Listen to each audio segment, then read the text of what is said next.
Hola a todos y bienvenidos a nuestro canal.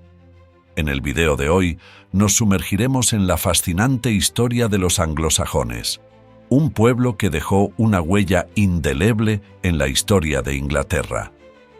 ¿Alguna vez te has preguntado de dónde viene el nombre Inglaterra? ¿O por qué el inglés tiene tantas palabras de origen germánico? Las respuestas a estas preguntas nos llevan de vuelta a los anglosajones. En los próximos minutos viajaremos en el tiempo para explorar quiénes eran los anglosajones y de dónde venían, cómo llegaron a dominar gran parte de la antigua Britania, su cultura, religión y forma de vida, cómo influyeron en el idioma inglés que conocemos hoy, los desafíos que enfrentaron, desde los vikingos hasta los normandos. Así que ponte cómodo. Activa la campana de notificaciones si aún no lo has hecho.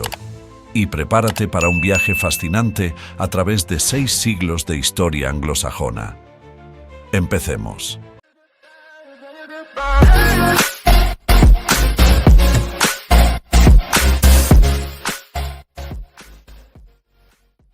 Los anglosajones dieron forma a gran parte del idioma, la cultura y la identidad inglesa.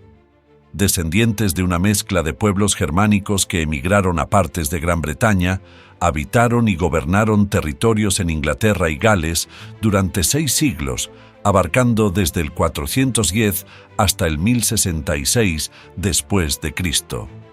El período anglosajón de Gran Bretaña fue una época de guerra, batallas continuas y conversión religiosa. Fue testigo de la división de la Britania romana en varios reinos antes de que los anglosajones finalmente se unieran bajo el reino de Inglaterra. En los siglos posteriores al año 400 después de Cristo, las zonas bajas de Europa sufrieron inundaciones importantes y periódicas, en particular en lo que ahora es la actual Dinamarca, Holanda y Bélgica. Los grupos establecidos dentro de estas áreas comenzaron a buscar un lugar para asentarse que fuera menos probable que se inundara. Con la retirada de las legiones romanas, Gran Bretaña se convirtió rápidamente en una perspectiva atractiva.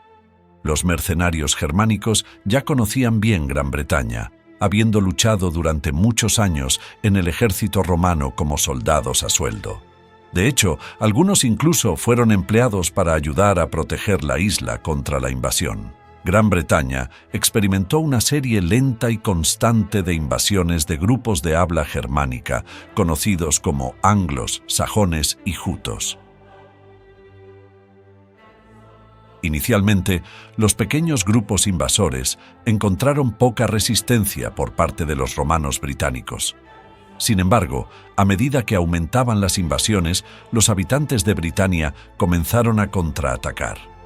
Los grupos celtas consideraban a los invasores como sus enemigos, y el monje Gildas menciona a un líder cristiano británico conocido como Ambrosio, que había reunido a los romano-británicos contra ellos. Sin embargo, en última instancia, los invasores pudieron establecerse en la mayor parte de Inglaterra.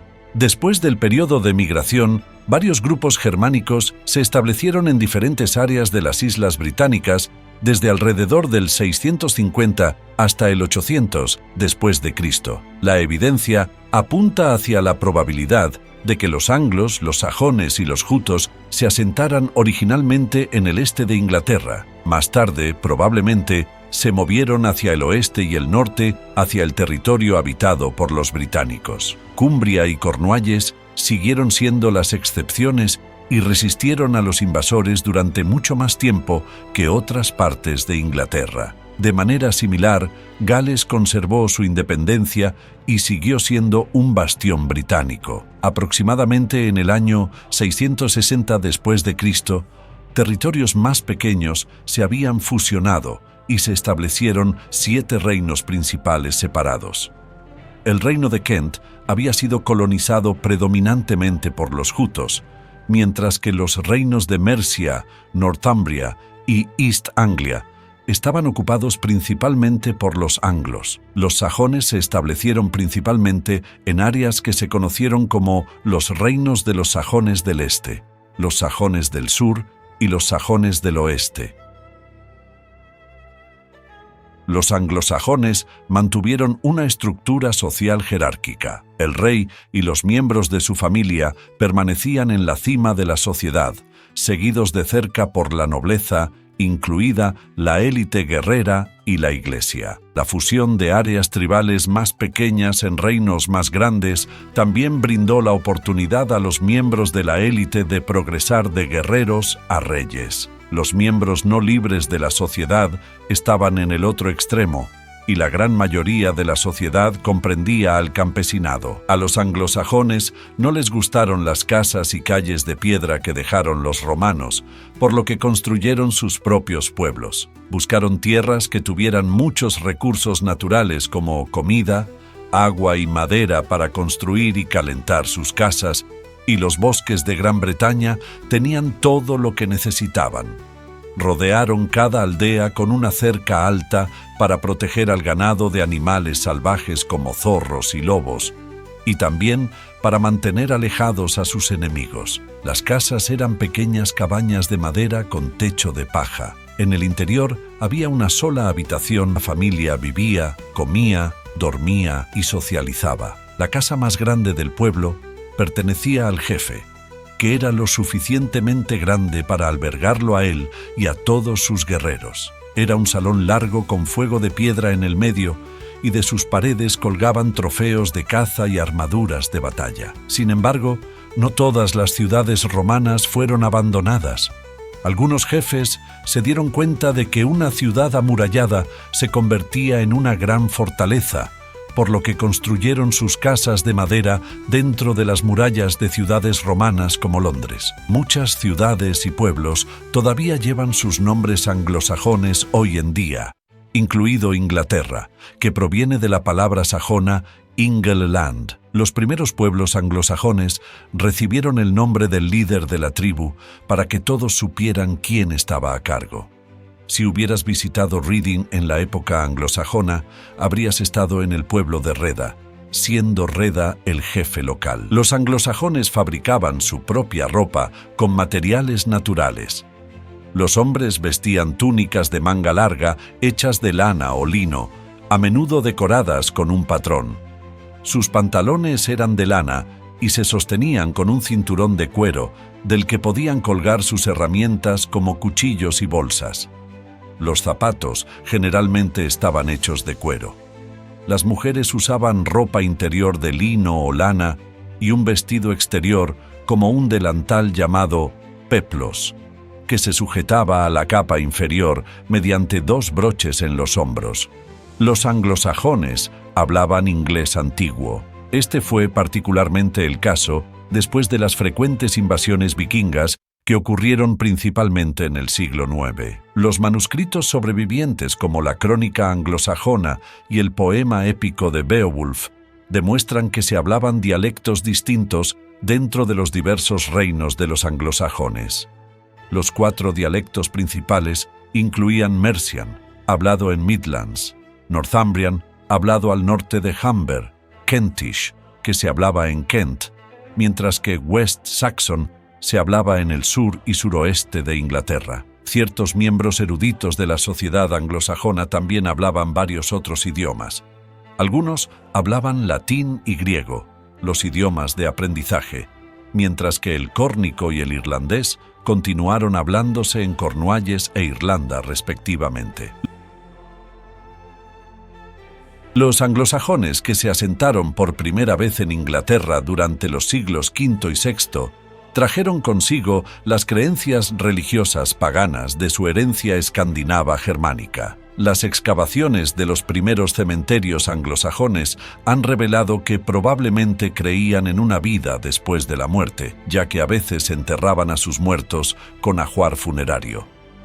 Los anglosajones paganos rendían culto a una serie de características geográficas naturales en todo el paisaje inglés, así como algunos templos especialmente construidos. Se atribuyó una gran importancia a los animales y al mundo natural, pero esencialmente al caballo, que se creía asociado con los dioses. Desempeñaban un papel central en los rituales y en las prácticas funerarias. Eran un símbolo destacado de la fertilidad y eran fundamentales para gran parte del simbolismo espiritual. A finales del siglo VI, dos eventos particulares catalizaron la conversión de los anglosajones al cristianismo. En el 565 después de Cristo, un monje irlandés llamado Columba llegó al monasterio de la isla de Iona en Escocia. Habiendo estudiado en la escuela monástica de Moville, estableció una abadía en Iona y se le atribuye la difusión del cristianismo en Escocia. En 635, un misionero de Iona, Aidan, fue invitado por el rey anglosajón Oswald para convertir a la gente de su reino de Northumbria al cristianismo. Eligió establecer su nuevo obispado en la isla de Lindisfarne, que se conoció como la Isla Santa. Los anglosajones adoptaron la fe cristiana en el transcurso del siglo siguiente, con solo algunos pequeños focos de resistencia. El trabajo de los monjes irlandeses y los misioneros fue crucial para influir en la conversión de los anglosajones. La creciente riqueza y el éxito de los anglosajones y sus monasterios cristianos pronto atrajeron la atención no deseada de Europa continental, en particular de los vikingos daneses y noruegos. Ya se habían producido numerosas incursiones cuando los vikingos asaltaron el monasterio de Lindisfarne en el 793 después de Cristo, pero el ataque a la isla sagrada marcó un punto de inflexión significativo. Fue el más destacado hasta ese momento y desencadenó una serie de ataques violentos contra numerosos monasterios y conventos anglosajones. Los monasterios de Jarrow e Iona fueron saqueados en el 794 y 795. Los vikingos continuaron atacando la Inglaterra anglosajona hasta el año 850 después de Cristo, después de lo cual comenzaron a permanecer por más tiempo. Pudieron explotar las disputas entre y dentro de los diversos reinos anglosajones y nombrar reyes títeres. Esto condujo a una fase de asentamiento parcial vikingo en la Inglaterra anglosajona y catalizó un periodo de gran cambio social y político entre los anglosajones. Los vikingos se convirtieron en un enemigo común para todos los anglosajones, haciéndolos más conscientes de una identidad cristiana nacional y común que superaba sus diferencias. Alfredo el Grande fue el rey de los sajones occidentales desde el 881 hasta el 886. Durante este tiempo, el asentamiento vikingo continuó en los reinos de Mercia y East Anglia, mientras continuaban saqueando ambos lados del Canal de la Mancha. Una vez que ascendió al trono, Alfredo pasó años luchando contra numerosas invasiones vikingas. Una de sus mayores victorias implicó derrotar a los vikingos en la batalla de Edington en el 878. Después de lo cual convirtió a su líder Guthrum al cristianismo. Recuperó Londres y estableció un límite entre los anglosajones y los vikingos, cerrando lo que se conoció como Danelaw. Alfredo fortaleció aún más su reino contra los vikingos al establecer un ejército altamente competente. También se le atribuye el inicio de la armada inglesa mediante la construcción de barcos contra los ataques de los vikingos en el mar. Al defender su reino contra los intentos de conquista de los vikingos, eventualmente se convirtió en el gobernante dominante en Inglaterra. Además de su éxito en el campo de batalla, Alfredo el Grande también fue conocido como un hombre amable y misericordioso que mejoró la calidad de vida de su pueblo. Fue muy erudito, alentó la educación en inglés antiguo y mejoró el sistema legal y la estructura militar en beneficio de su pueblo. El final del periodo anglosajón se produjo cuando Guillermo de Normandía los conquistó en 1066. En la batalla de Hastings en 1066, el último rey anglosajón, Harold Godwinson, aparentemente fue asesinado por una flecha en el ojo. Sin líder, el ejército de Harold pronto fue derrotado por el duque de Normandía, dando paso a una nueva dinastía normanda en Inglaterra. Los anglosajones siguieron siendo la mayor parte de la población después de 1066. Sin embargo, muchos terratenientes e iglesias perdieron partes sustanciales de sus propiedades. De hecho, la mayor parte de la nobleza fue exiliada u obligada a incorporarse a las filas del campesinado. El francés se convirtió en el idioma oficial de la ley y la corte real, aunque los libros continuaron escribiéndose en inglés. Muchas de las generaciones posteriores también pudieron aprender inglés en casa gracias a la supervivencia de las matriarcas de la nobleza anglosajona.